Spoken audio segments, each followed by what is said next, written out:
अतिरिक्त सौर सब्सिडी मिले तो पीएम सूर्य घर योजना को मिलेगी नई उड़ान। जयपुर से राजस्थान अक्षय ऊर्जा संघ की तरफ से RAS क्लब में शनिवार को सोलर वेंडर मीट का आयोजन किया गया। इसमें प्रदेश भर के सोलर वेंडर्स, सरकारी अधिकारी और विशेषज्ञों ने हिस्सा लिया। इस बैठक में डिस्कॉम के मुख्य अभियंता, पीएम सूर्य घर योजना की अधीक्षण अभियंता महिमा साराभाई और REC के अधिकारी उपस्थित रहे। बैठक में वेंडर्स की समस्याओं पर विस्तृत चर्चा की गई, जिनका समाधान खोजने पर जोर दिया गया। के राजपूत ने वेंडर्स को पूर्ण सहयोग का आश्वासन देते हुए कहा कि डिस्कॉम और वेंडर्स को मिलकर लक्ष्य प्राप्ति के लिए एकजुट होकर कार्य करना होगा। वेंडर्स ने बताया कि पिछले लगभग 6 महीनों से DCR मॉड्यूल की कमी और अचानक मूल्य वृद्धि के कारण उन्हें भारी कठिनाइयों का सामना करना पड़ रहा है। इसके साथ ही सब्सिडी में देरी, पैनल सीरियल नंबर डुप्लीकेसी और नाम मिसमैच के कारण सब्सिडी वापस होने की समस्याएं भी योजना की गति को बाधित कर रही है। रिन्यूएबल एनर्जी एसोसिएशन राजस्थान के अध्यक्ष अजय यादव ने कहा कि डिस्कॉम हमारे साथ पूरी तरह सहयोग कर रहा है, लेकिन हमें राज्य सरकार, RERC और MNRC से अतिरिक्त समर्थन की आवश्यकता है। उन्होंने राज्य सरकार से आग्रह किया कि यदि अतिरिक्त सब्सिडी प्रदान की जाती है तो इस योजना के तहत राजस्थान की गति दोगुनी हो सकती है। साथ ही रिन्यूएबल एनर्जी एसोसिएशन पूरे राज्य में इस योजना के लिए जागरूकता अभियान चलाएगा, लेकिन अतिरिक्त सब्सिडी आवश्यक है। वैसा बताइए आज का। मेरा नाम चिरंजी लाल है और मैं भी एक रियर का मेंबर हूं और सोलर का काम करते हैं। आज की पूरी जो मीटिंग है वो सोलर को बढ़ावा देने के लिए और आ रही डिपार्टमेंट और की प्रॉब्लम को लेके डिस्कस था। डिपार्टमेंट से भी अधिकारी लोग यहाँ पे पहुँचे थे और जिससे कि बहुत सारी दिक्कतें आ रही हैं। प्रधानमंत्री जी का 1 करोड़ घरों पे सोलर लगाने का जो सपना है वो कहीं ना कहीं हमारे द्वारा ही पूरा होगा, क्योंकि हम लोग जब काम करेंगे कस्टमर को समझाएंगे, क्योंकि हम मेन बॉडी हैं उसकी। इन सब चीज़ों में बहुत सारी प्रॉब्लम्स आती हैं डिपार्टमेंट को लेके। डिपार्टमेंट में बहुत सारी छोटी छोटी दिक्कतें हैं जिसके कारण से उनकी सब्सिडीज़ नहीं आ पाती हैं, टाइम पे मटेरियल नहीं मिल पाता है। इसमें एक DCR पैनल है जो प्रॉपर रूप से उसकी सप्लाई नहीं मिल पा रही है, डिमांड ज़्यादा होने से उसकी रेटें बढ़ गई हैं। इन सब चीज़ों को हम गवर्नमेंट तक पहुंचाना चाहते हैं कि जब स्कीम आपने लागू की है और उस स्कीम को हम करने के लिए तैयार हैं और प्रदेश की जनता उसको अडेप्ट कर रही है। 3 किलोवाट के सिस्टम पे 78,000 की सब्सिडी जो दी जा रही है, उसमें जो DCR पैनल लगा रहे हैं वो उपलब्ध नहीं है।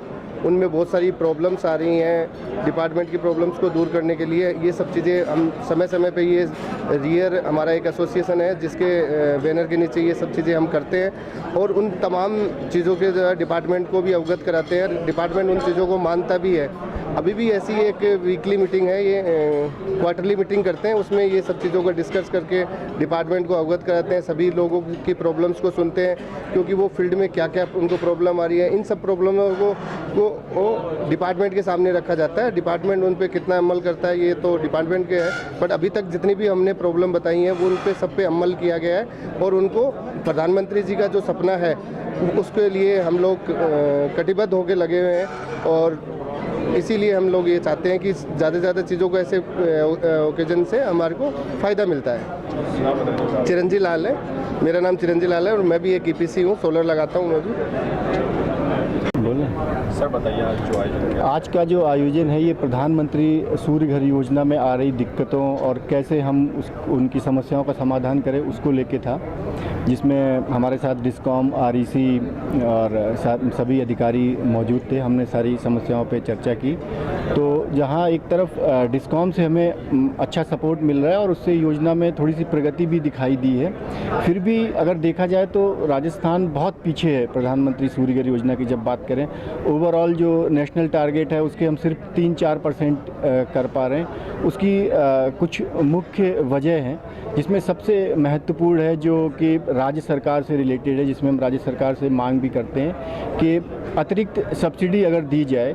जैसे कि बहुत सारे आज की डेट में करीब 10 राज्य ऐसे हैं जो कि अतिरिक्त सब्सिडी दे रहे हैं केंद्र सरकार की 78,000 की सब्सिडी के अलावा।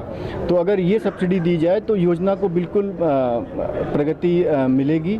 इसके अलावा जो 100 यूनिट मुफ्त वाली है, जिसका कि बर्डन सरकार पर भी पड़ता है और कहीं ना कहीं उपभोक्ता भी जिसको 100 यूनिट मुफ्त मिल रही होती है वो सोलर की तरफ इंटरेस्ट नहीं लेता है। तो अगर इन चीज़ों का समाधान मिले तो योजना बहुत तेज़ी से आगे बढ़ेगी। इसके अलावा एक बहुत बड़ी समस्या आ रही है जो कि केंद्र से रिलेटेड है, या हम कहें कि सप्लाई चेन से रिलेटेड है, कि जो पैनल इस योजना में लगते हैं वो डीसीआर पैनल होते हैं और उनकी पिछले 4-5 महीनों से सप्लाई नहीं आ रही। बहुत बड़ा डिमांड सप्लाई का गैप है और साथ ही साथ अचानक पैनल की प्राइस में जो है रेट बहुत इतने ज़्यादा बढ़ गए हैं कि डीसीआर और नॉन डीसीआर का अगर गैप देखें तो 10 रुपये पर यूनिट का गैप है। तो उसका बढ़ा हुआ रेट और सप्लाई न मिल पाना, ये चीज़ें रोक रही हैं। तो ये हम रिक्वेस्ट करते हैं कि एमएनआरई और केंद्र सरकार इन चीज़ों पे देखे और राज्य सरकार अतिरिक्त सब्सिडी और जो फ्री की 100 यूनिट है इन पे थोड़ा सा काम करें, तो बिल्कुल हम 5 लाख जो हमारा टारगेट है उसको 1 साल के अंदर पूरा कर पाएंगे। स्टेट बजट में क्या उम्मीद लेके चल रहा है इस बार? बिल्कुल, ये हमारी जो आज की जो हमने मीटिंग रखी उसका टारगेट ये था कि आज हम अपने मेंबर्स तक ये बात पहुंचाएं, क्योंकि हमने हर लेवल पे ये बात अपनी हमेशा रखी है अतिरिक्त सब्सिडी वाली। तो हम ये उम्मीद कर रहे हैं कि आने वाले बजट में हो सकता है ये घोषणा हो कि अतिरिक्त सब्सिडी दी जा रही है। सरकार ने आपकी बात नहीं मानी तो